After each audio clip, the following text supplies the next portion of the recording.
pessoal, beleza? Bom, eu sou o Kleber Costa e sejam bem-vindos aqui ao Neurodivergente. Hoje a gente vai dar sequência aqui no conteúdo de Linux, tá?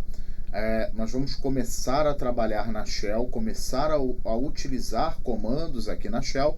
Então a gente vai iniciar aqui uma pegada, tá, de trabalho em terminal e a gente vai partir do básico. Vamos começar devagar aqui, pelo simples, porém não se engane.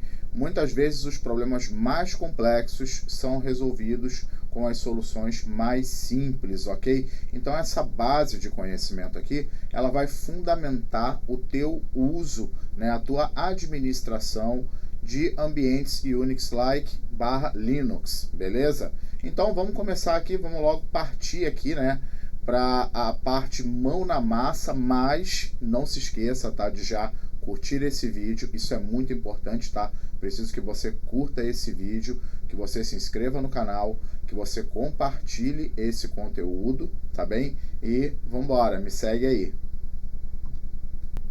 Bom, pessoal, então vamos dar a sequência aqui, né? Vamos começar a colocar aqui a mão na massa. E a primeira coisa que eu vou fazer aqui, eu vou subir a minha máquina virtual. Bom, eu estou trabalhando com o Vagrant aqui, né? A gente já utilizou o Vagrant aqui em uma gravação passada, em um vídeo aqui anterior, vou até referenciá-lo, tá? Aqui eu estou subindo uma máquina Debian, tá? Eu estou subindo ela com interface gráfica mesmo. Aqui o Vagrant já me avisou aqui que tem uma nova versão do box, tá? Então eu posso atualizar o box aqui da máquina virtual. Bom, ela está subindo aqui. Enquanto isso, o Vagrant vai configurando aqui o acesso e basicamente a máquina aqui já subiu a interface gráfica, mas eu não vou utilizar aqui a interface gráfica. Eu vou aqui no meu terminal utilizar o comando aqui Vagrant SSH para acessar essa máquina. Bom, você não precisa estar utilizando o Vagrant, tá? Mas se você quiser utilizá-lo, assiste o vídeo anterior aqui que vai estar aí no card, tá? Sobe uma máquina via Vagrant para facilitar a sua vida e você poder já começar aqui os primeiros passos aqui com a infraestrutura como código. É muito simples, tá? Não é uma coisa que a gente vai estar utilizando aí, né, no nosso dia a dia aí para provisionar ambientes produtivos, para estar lidando aqui dentro de uma empresa, mas para o seu uso pessoal aí, para você estar validando seus ambientes de desenvolvimento e ter uma máquina virtual que você possa realmente tratar como efêmera, vale muito a pena, tá bom? Bom, primeiro ponto aqui, tá, pessoal? Acabei de autenticar. Legal. Quando eu autentico aqui no terminal, eu dei um Vagrant SSH, mas seria a mesma coisa que você abrir uma TTY ou logar na interface gráfica e chamar um terminal. Dá na mesma, tá bom? Então, se eu fizesse isso aqui, ó, autenticasse aqui com o meu usuário Vagrant aqui, vamos esperar aqui, né, ele autenticar. Se eu tivesse autenticado aqui, tivesse chamado terminal, tá, eu basicamente teria acesso aqui ao mesmo tipo de recurso, tá bom? Mas esse aqui não é o meu objetivo, então vamos voltar aqui ao que importa. Beleza. Assim que você autentica, você cai em uma shell. A shell, ela é o terminal do Linux e ele também é o interpretador de comandos, tá bom? Ele faz essa interface. Eu falei sobre isso em um vídeo anterior também, quando eu expliquei as camadas do sistema operacional, eu disse exatamente aonde que a shell está situada. Beleza. Quando você loga aqui, você vai notar que o seu usuário é comum, porque ele tem $1 aqui, tá, no prompt. Então aqui, ó, eu tenho o nome do meu usuário. Esse arroba aqui é para dizer aonde que eu estou logado. Eu estou logado em uma máquina que o hostname dela é Debian. E aqui eu tenho a localização do path aonde eu estou. O path é o caminho, tá? Esse acento aqui, tá? O til, ele significa que eu estou no diretório pessoal desse usuário, tá? Que eu estou na home desse usuário, tá bom? E aqui, esse caractere $, significa que o meu usuário é um usuário comum. Ele não é um usuário administrativo. Ele não é o root, tá? Ele não é o administrator, beleza? Bom, primeiro ponto aqui, primeiro comando que a gente vai entender aqui é o PWD. PWD significa Print Work Director. Então, né, imprima o diretório de trabalho. No Linux, você sempre vai ouvir diretório. Diretório está para pasta, beleza? Você que é usuário do Windows, para não ficar perdido, sempre que eu falar diretório, eu estou falando de pasta, tá? É uma comparação meio esdrúxula, tá? Porque é outro conceito, diretório, mas vamos fazer esse deparo aqui para ficar nivelado e ficar tranquilo de entender. Então, pwd significa onde que eu estou, e esse aqui é o diretório pessoal desse meu usuário, /home /vagrant. Beleza. De onde que vem essa configuração desse comando? Ele vem de uma variável aqui, tá? Eu vou dar o comando echo na variável pwd. A variável pwd, ela sempre vai guardar o diretório que você está, o diretório corrente do teu usuário, tá bom? Então, print work director exibe o diretório de trabalho que você está, tá bom? Beleza. Um outro comando muito importante aqui é o cd, que significa change director, ou seja, ele muda o diretório que você está.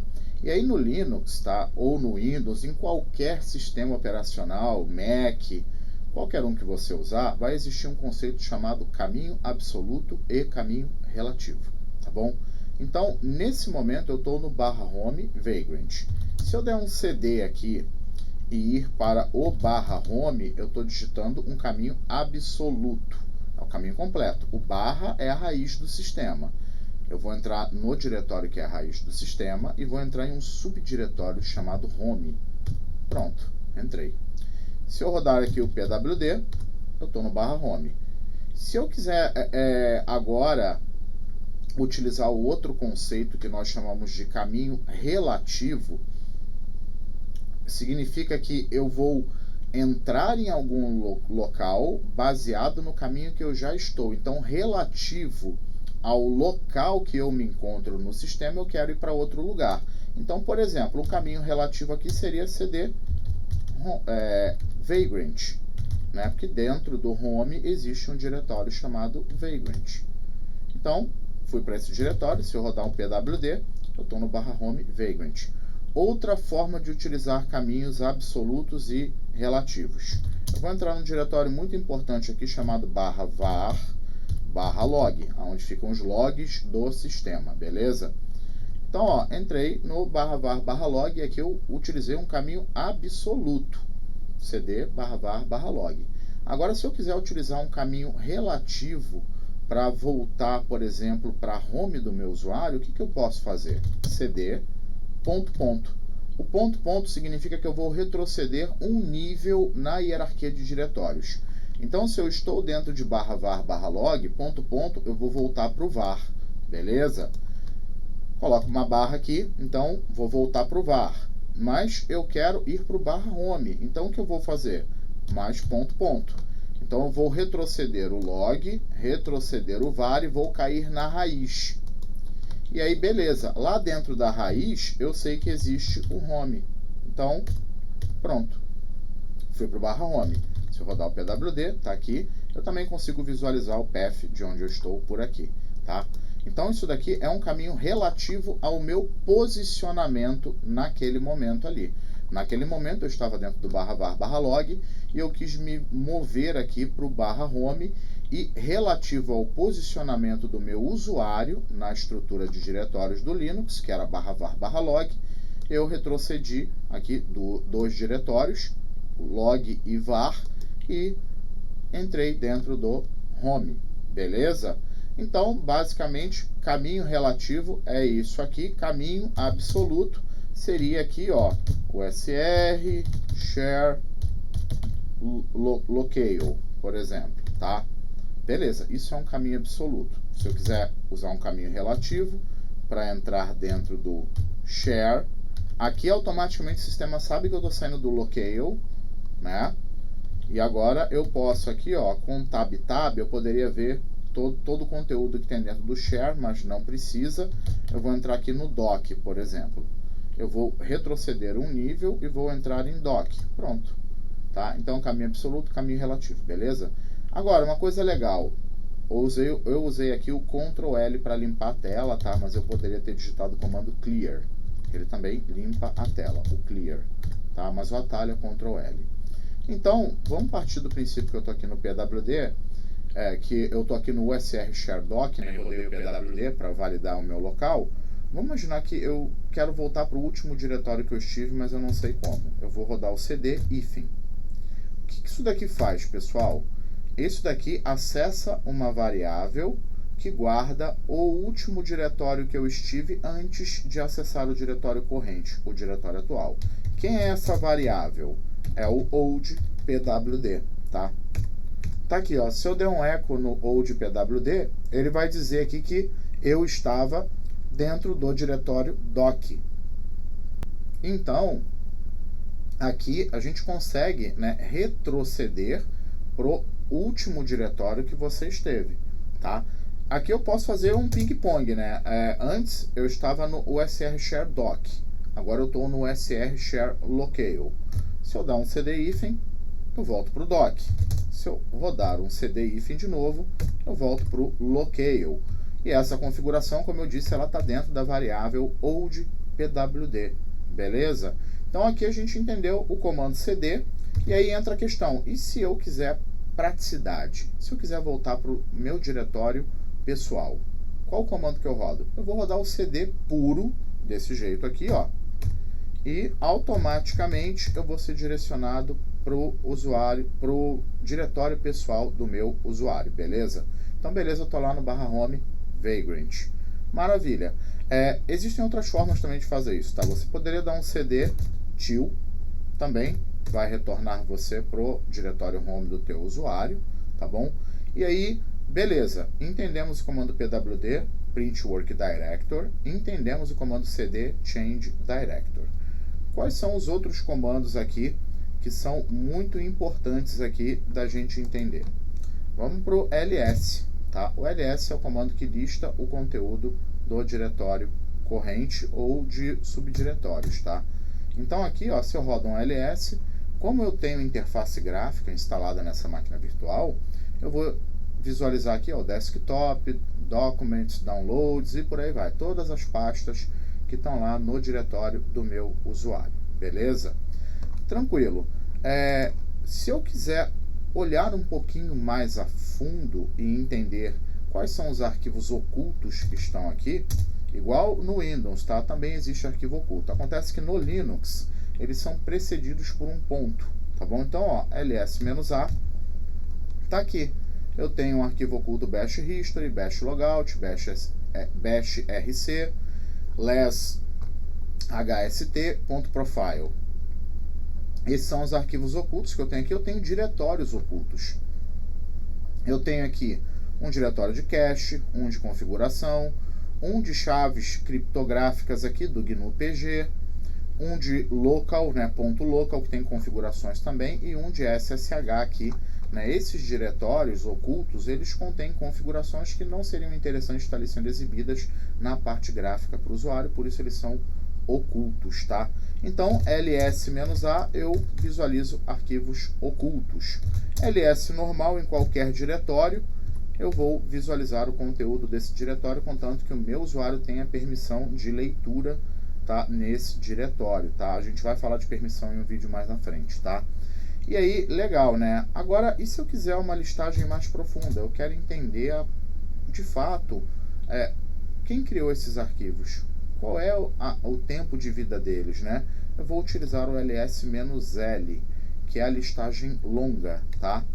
E aqui, ó, eu rodei um ls-l aqui, ele trouxe para mim aqui, ó, o que é essa entidade, a primeira letrinha aqui, tá, dessa sopa de letrinhas, aqui diz o que é um D, é um director, é um diretório. Quando for um arquivo, igual esse arquivo aqui, senha txt, ele vai ter um hífen, tá? O hífen significa que é um arquivo regular. Aqui eu tenho as permissões do dono do arquivo, não vou entrar nessa seara agora, porque tem que ter um vídeo específico disso. Dono do arquivo, as outras três, grupo primário desse arquivo, dessa entidade, desse diretório, tá?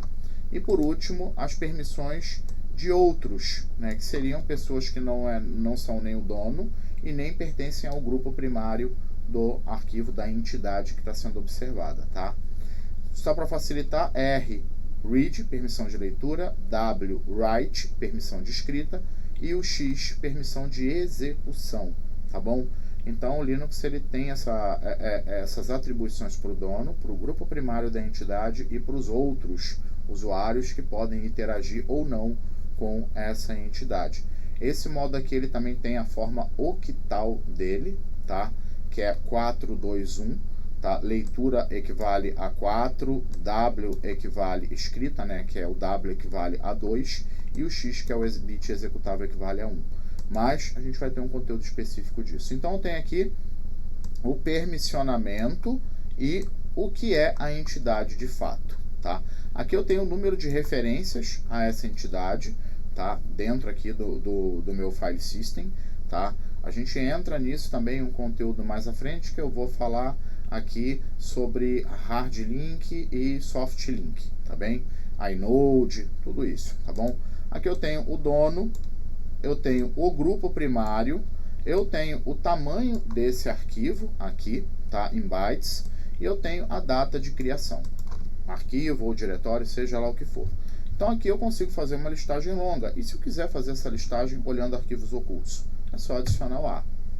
E aí ele vai trazer aqui também, né, o conteúdo de arquivos ocultos, beleza? Bom, vou limpar minha tela aqui com o clear, tá? Então o ls ele tem essa facilidade, e eu também, se eu quiser olhar especificamente um diretório, vocês vão notar aqui, se eu quiser olhar o diretório específico, eu vou ter alguns problemas, tá? Então, ó, ls-l no documents.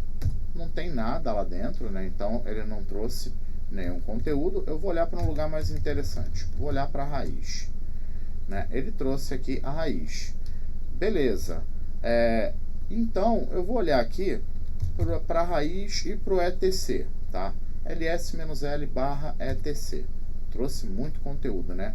Agora, qual é o problema aqui, pessoal? Se eu rodar um ls só na raiz, ele vai trazer aqui todo esse conteúdo, e vamos imaginar que eu quero olhar apenas pro arquivinho teste, pro diretório tmp, tá? Vamos colocar aqui, eu quero saber o que tem dentro do meu diretório, né, de dados temporários. Eu encontro aqui.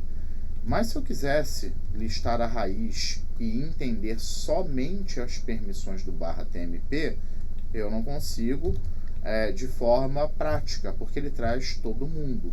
Se eu quiser olhar só pro diretório, a entidade diretório tmp, eu tenho que colocar um D de director. Então ls-ld e agora tmp, e aí ele trouxe para mim, ó, somente o tmp. Ele trouxe aqui as permissões, tá? Esse é um diretório que ele tem um bit de execução específico, que é o stick bit. Lá na frente eu entro nesse assunto, tá? E tem todas as informações aqui. Então beleza, o que a gente viu até agora? A gente sabe ver aonde nós estamos, pwd. Nós sabemos mudar de diretório com o cd, e nós sabemos listar com o ls, beleza? Então até agora aqui a gente viu aqui 3 comandos, e aí, né, só por curiosidade, né, você vê o poder do ls. Se eu quiser fazer uma listagem longa com arquivos ocultos em um formato humano, eu coloco H, e eu quiser ver o número de nó daquela entidade persistida em disco, eu vou utilizar essa sintaxe aqui, tá? O L de listagem longa, o A para trazer arquivos ocultos, o H para trazer no formato humano. Note aqui que agora virou aqui, ó, 4 kbytes, tá? Kilobytes aqui. E o I para trazer o número do inode, tá? O inode, ele é o número do nó aonde aquela informação foi persistida dentro da estrutura de blocos, dentro do arquivo, tá bom?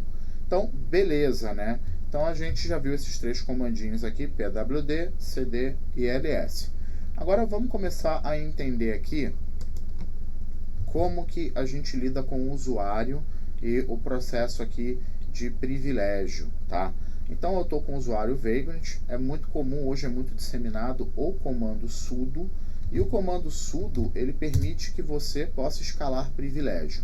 Então eu vou sair aqui, por exemplo, se eu quiser subir para o usuário root, eu vou rodar aqui o comando sudo su, e aí eu fui para o usuário root, beleza? Tranquilo. Saindo aqui eu vou dar um exit, tá, para fazer o logout do usuário root. O usuário root tem algumas diferenciações, vou explicar aqui, mas eu também posso subir direto para o usuário root se eu souber a senha dele utilizando o comando su, tá? Su hífen, eu vou aqui colocar a senha do meu usuário root, pronto, escalei para root, beleza? O sudo, ele pode ser utilizado aqui normalmente, tá? Nada contra, mas existem alguns problemas, né, de segurança que você pode ter se você liberar o sudo para qualquer usuário. Por isso, você tem que anexar esse usuário num grupo, né? Você pode editar um arquivo etc sudoers para fazer uma limitação ali, definir aonde que esse usuário vai poder atuar, tá? Com o comando sudo, tem uma série de configurações que podem ser feitas, tá? Mas de fato é um comando que permite que o usuário comum ele possa executar comandos que só estão relacionados ao usuário root, ao administrador. Um exemplo, eu quero descobrir informações sobre uma entidade do sistema que é um usuário, para entender se esse usuário tem uma senha. Eu vou usar o comando getInt, vou olhar para um arquivo chamado passwd e vou colocar o nome desse usuário. Vamos imaginar que seja o root. Ele trouxe aqui, ó, beleza, né? Trouxe as informações aqui do root. Agora eu vou rodar aqui para o shadow. Ele trouxe também. Teoricamente, ele não deveria, né, trazer toda essa riqueza de informações aqui para gente. Se eu rodar só o getInt shadow, ele não trouxe nada. Agora vamos ver aqui se com o sudo, aí ele trouxe o arquivo todo. Perfeito. Aqui eu fiz uma pequena demonstração. Teoricamente, tá? Isso aqui no shadow foi seguro o que aconteceu, tá? Vamos entender aqui, tá? Aqui eu rodei o getInt lá no arquivo passwd procurando informações do usuário root sem usar o sudo. Ele trouxe, bonitinho, mas o passwd é um arquivo que qualquer um pode ler, beleza. Aqui eu olhei para um arquivo chamado shadow, que é onde fica armazenada a senha criptografada de um usuário. O que ele trouxe para mim? Que o usuário root existe, né? Tá lá, tá? E que aqui ele tem uma senha, mas essa senha não vai ser exibida, tá? Por uma questão de segurança. Depois eu tentei olhar o shadow aqui com o usuário normal e ele não trouxe nada para mim, tá? Aqui, ó, não trouxe nenhuma resposta. Quando eu utilizei o sudo, ele executou esse comando como se fosse o root e ele trouxe o arquivo inteiro e tá aqui a senha criptografada desse usuário. Essa criptografia aqui, se eu não me engano, é um SH1, tá? Um SHA-1, se eu não me engano, tá? Posso estar errado. Mas daqui a gente já conseguiria, né, decriptar essa senha. Caso seja um password muito simples, ela vai ser decriptada rapidamente por qualquer ferramenta aqui de força bruta, tá bom? Então, ó, getInt shadow com o sudo funcionou. E aí, para matar essa questão do sudo, né, ó, se eu procurar de novo aqui, ó, o root, né, getInt shadow root, ele traz desse jeito. Se eu utilizar o sudo, ele trouxe a senha. Tá? Então aqui está um pequeno exemplo de que o sudo deve ser bem administrado. Tá? Então o primeiro comando que a gente viu aqui é o sudo. Você tem que atribuir permissões de uso para o sudo com atenção, com cuidado, porque ele, né, entrega aí grandes poderes. Com grandes poderes vem grandes responsabilidades. Beleza. Então a gente já entendeu o sudo e a gente viu também o su, né? O su o pessoal costuma chamar esse comando de super user, né? Mas eu prefiro dizer que é select user. E ele vai subir para o usuário contanto que você tenha a senha desse usuário, tá? Então, quando a gente roda o sudo su, a gente também automaticamente vincula esses dois comandos e acaba subindo para o root, sem ser necessário a senha, caso o seu sudo seja 100% liberado para o usuário, tá? Então aqui eu usei o su, fui para o root, vou trabalhar aqui com o sudo su. E eu costumo utilizar o hífen, tá, depois do comando su, porque ele carrega as variáveis de ambiente do usuário, tá bom? Então você já cai direto na home do usuário, o que é bem legal. Bom, beleza, então a gente entendeu aqui o comando sudo agora. Então a gente já passou pelo pwd, pelo cd, pelo ls, chegamos no sudo. A gente entendeu também o comando su. Então, vamos lá, até agora já foram aí 5 comandos aí, né? pwd, cd, ls, sudo e su. Agora vamos começar a entender como que a gente lida com o usuário autenticado no Linux, tá bom? Então, o primeiro ponto aqui, o que a gente pode fazer aqui?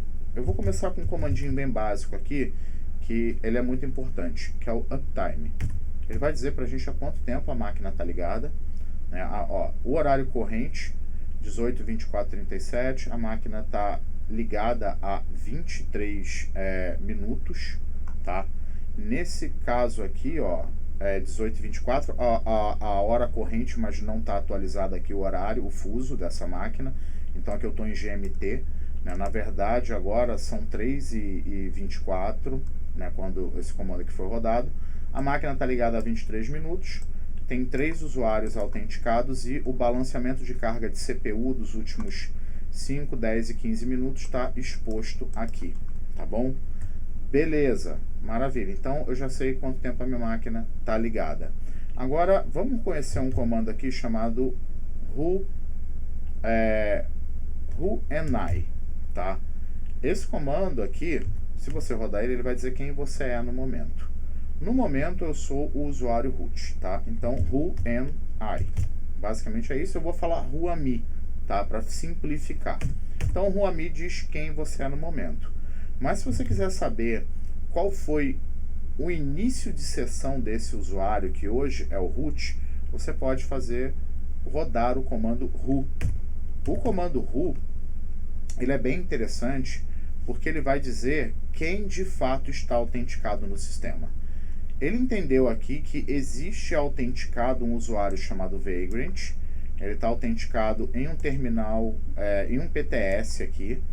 Esse foi o horário da autenticação dele e aqui está a origem, tá? A origem desse usuário. Ele veio do IP 10.0.2.2 e autenticou, tá? Essa autenticação aqui, ela veio remota, tá?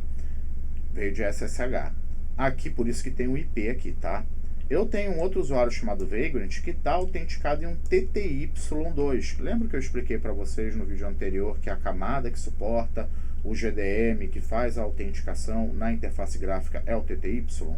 Tá aqui mais uma prova disso, tá? Ele está sendo suportado pelo TTY2, ele autenticou às 18h02 e tá aqui a origem dele, TTY2. Quem é esse cara? É esse usuário que está autenticado aqui, o Vagrant, tá? Que eu autentiquei e aqui ele entrou em descanso de tela. E aqui eu tenho um outro login aqui que também foi autenticado às 18h23, tá? Beleza, que também é do usuário Vagrant. Então, vamos lá. Whoami vai dizer aqui pra gente, né, quem você é. E who vai dizer quem está autenticado no sistema ou quem autenticou, tá? Vou limpar a tela aqui. Além disso, outro comando importante, w, tá? O w, ele vai trazer pra gente o uptime, a quantidade de usuários, a carga de CPU, né? Lembrando que a gente está falando dos últimos 5, 10 e 15 minutos, tá bom? Então, por isso ele tem essa divisão aqui de 3 numerozinhos, tá bom? Ele vai trazer quem é o usuário na primeira coluna, qual é o TTY que esse usuário autenticou, qual é a origem, a hora do login, tá? O tempo de idle, né? O tempo de espera de processamento para as ações desse usuário, tempo de ociosidade. O JCPU aqui é a carga de processamento gerada, tá, por qualquer ação desse usuário em cima do TTY que ele autenticou, tá? Então o JCPU traz esse valor de carga de processamento de CPU por execuções, por ações, processos derivados do TTY de autenticação desse usuário. E o PCPU vai trazer o processamento da última ação desse usuário. E essa última ação ela é vista na última coluna aqui, que é o what, tá? Então, em 0.20 milissegundos, aqui foram 20 milissegundos, tá? Esse usuário foi o tempo de processamento para o comando sudosu, tá? 70 milissegundos aqui foi para a sessão do GNOME, né? E 20 milissegundos aqui para o sudosu, tá? Beleza. Então, o W é um comando muito importante também para você entender quem está logado no sistema e o que essa pessoa fez. Além disso, outro comando importante, ID. A gente vai verificar aqui o número de identificação desse usuário. No Linux, em qualquer sistema, tá? O usuário ele não é encontrado pelo nome. O nome seria aqui um apelido, um alias para um identificador, tá? Esse usuário root, o identificador dele é 0, que é o UID, tá? O GID dele, que é o grupo primário dele, também é 0, tá? E aqui traz os grupos desse usuário, tá? Outro comando importante, se eu rodar o ID para um usuário comum, ó, ID, vou colocar aqui o Vagrant, vai trazer as informações do Vagrant. Da mesma forma, o comando groups também vai trazer informações do grupo primário de cada usuário. Então, groups, Vagrant. Pronto, né? Groups, Vagrant, vai trazer aqui as informações do grupo primário do usuário Vagrant, beleza? Bom, então, né, a gente já passou aqui ID, Groups, a gente já viu Who Am I, a gente já viu Who, W, ID, Groups. Outros comandos aqui que são importantes agora para que nós possamos conhecer, são comandos simples também que a gente vai utilizar, a gente vê aqui no próximo vídeo, para que esse vídeo aqui não fique muito extenso, tá bom? No próximo vídeo a gente vai estar trabalhando aqui com comandos de criação de diretório, criação de arquivo, identificação de arquivo. Vamos começar a olhar a permissão, mas a gente deixa isso aqui para um próximo vídeo, tá bem? Beleza, então vamos seguir aqui para a nossa conclusão. Bom, pessoal, chegamos aqui na conclusão desse vídeo, tá? Um vídeo inicial, tá? Passei aqui alguns comandos que são bem simples para quem já conhece o sistema, mas que vão te auxiliar ali nos seus primeiros passos, tá? A gente vai ter uma continuação desse vídeo com outros comandos aqui e evoluir isso, tá? Para chegar no escopo aqui onde você consegue realmente juntar todos esses comandos e administrar um ambiente Unix, tá? Ou Linux com grande facilidade, tá bom? Então a gente viu aqui, né, o comando pwd, o comando cd, o comando ls, a gente trabalhou aqui com caminhos absolutos, caminhos relativos, além disso aqui, a gente trabalhou aqui com alguns comandos que já tem uma carga administrativa, como uptime, como o comando who am I, o comando w, tá bem? A gente viu comandos administrativos de escopo de usuário, como o comando ID, o comando groups, né? E basicamente a gente encerrou essa parte mais básica e no próximo vídeo aqui a gente vai começar aqui a trabalhar com arquivos, tá? Trabalhar com diretórios e com arquivos para que a gente possa de fato partir para um entendimento, né, sobre a hierarquia padrão de sistemas, a FHS, e sobre como que a gente consegue também encontrar documentação, how-to, ajuda rápida e comandos de busca. Mas isso a gente vai desenvolvendo ao longo dos vídeos aqui, para a gente terminar essa abordagem inicial a Linux, para você se sentir à vontade aí no terminal, ok? Não se esqueça de curtir esse vídeo, tá? De se inscrever no canal, isso é muito importante, tá? Preciso desse apoio, ativar o sininho e compartilhar esse conteúdo, ok? Bom, te vejo no próximo vídeo, valeu?